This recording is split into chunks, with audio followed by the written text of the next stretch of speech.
In version 1.1.18 of the HisChosen app, one of the primary new features is church membership. So I'll describe church membership in the purpose of it in more detail in the what's new in version 1.1.18 video, but just in summary, it's simply a way of us trying to filter out imposters, so people pretending to be members of the church that aren't actually, and then gaining access to features and sensitive information that they shouldn't have. So by the church leadership or the church staff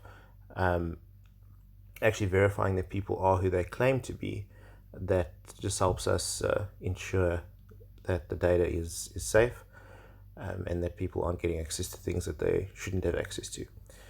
So when you log in, so I've logged in as an example, someone named Jessica Rabbit, and in the bottom, in the middle, you would have noticed that the menu has changed since version 1.1.17, the bottom menu. If you click on community now, you'll get a banner at the top that asks if you're a member of the church, and if you are, you can request membership verification. So I'm going to click the blue link saying request membership. Okay. Then it informs you that the church might want to contact you to just confirm that you are who you say you are. So this is where you'd enter in your contact number, and then you can also put in some optional additional information around your roles or position in the church that might help them verify who you say you are, possibly without having to contact you.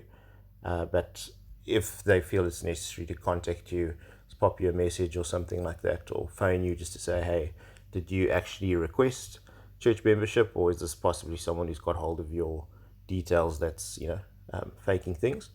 So I'm going to put in a phone number, not a real phone number, but over here you'd obviously put in your real number.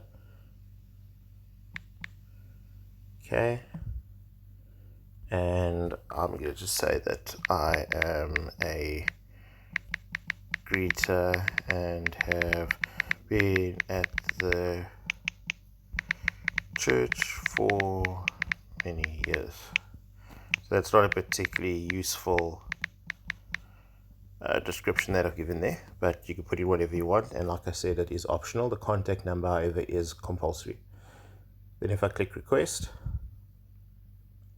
what that's basically done now is it's sent a membership request to the church.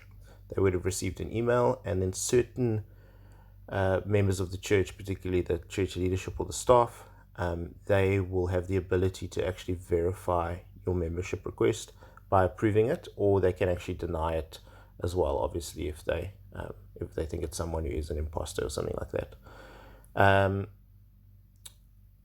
You now have a different banner back on the community page, which tells you that you can contact the church. That's only something you would use if maybe they're taking really, really long to verify your membership. Then you could contact them. If you click on that, it'll just take you to the contact church page, so you can email them or phone them or whatever, just to see what's going on. Okay, so I'm going to pause the tutorial here, and I'm going to separately go and verify the request for Jessica Rabbit, and then we'll take it from there. Okay, so now I have got an approved Jessica's church membership request. So Jessica would have now received an email stating that her request has been approved. Let's have a quick look at that first. Okay, so this is what the email looks like. It just tells Jessica who has verified her as a member of the church, and it tells her that she'll now be able to access more features and information than before she was verified. And it also tells you the next step, which is to update a profile, which we'll do shortly. And right at the bottom, it shows you what message, the comment that the approver left. That's an optional comment. So if they left you a comment, in this case, welcome Jessica, it'll come through in the email. If not, there'll just be nothing there. Okay, so you can just, Jessica, and you could just click on update your profile. So that is now a deep link. So you can see it actually, or in the case of iOS, it would be a universal link. So now it actually detects that link is related to the app. This is something new in version 1.1.18. So now you can actually send links related to the app. So I'm going to open this with the Open Door app, not the browser. That wouldn't actually do anything. Okay, so it's taken Jessica straight into her to-dos page. So if you look at the bottom menu, the to-dos option is selected, and it has a little a bubble with a 1 there. So even if you hadn't gone in through the link and you just gone in through the app normally, you just click on the to-dos option on the bottom second from the right, and that little bubble with a 1 is just to show that Jessica has one outstanding to-do, one to-do that is not yet done, in other words. And this is to complete her profile info.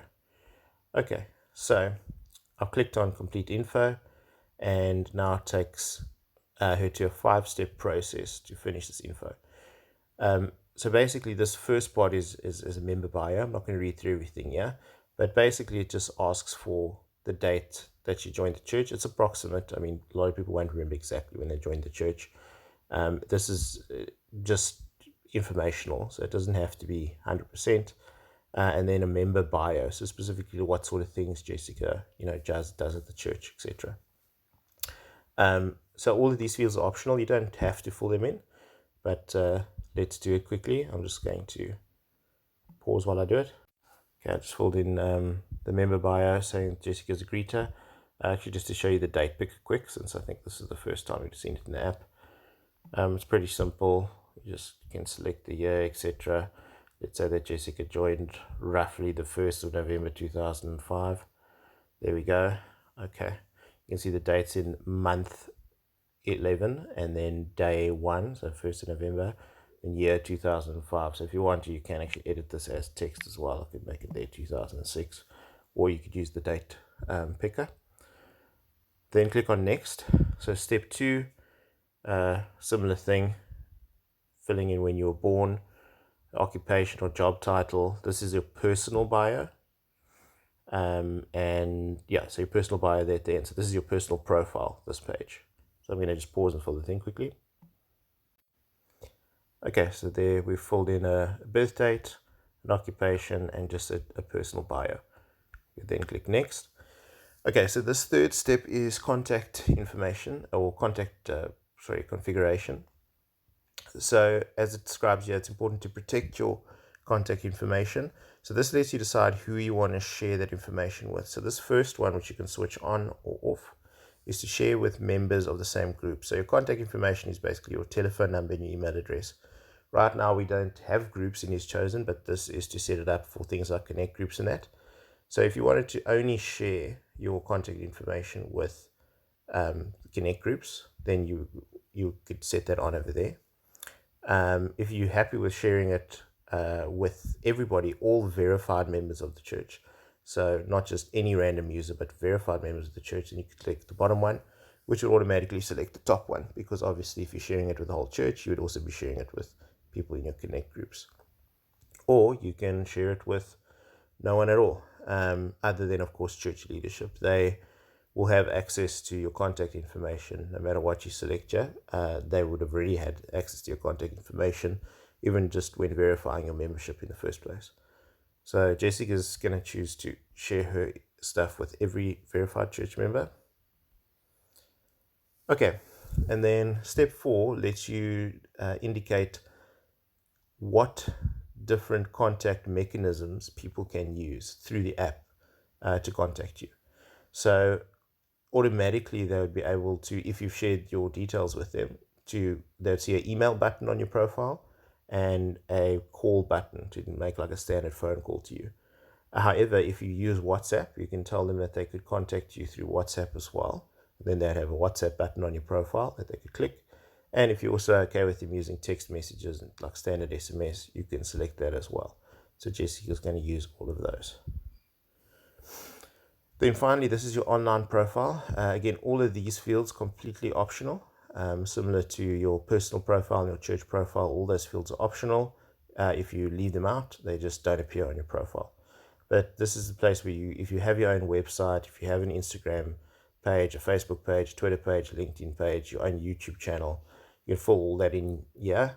And then right at the bottom, you can enter the purpose of your online profile. So like, do you use it for business, or are you a gamer? And this is all sort of gamer oriented, that sort of thing.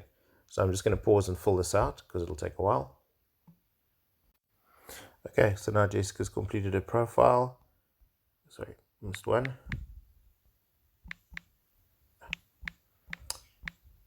Okay, so there we have a website URL, Instagram handle, Facebook handle, Twitter handle, LinkedIn handle, and YouTube channel ID. So note that these are not the full URLs.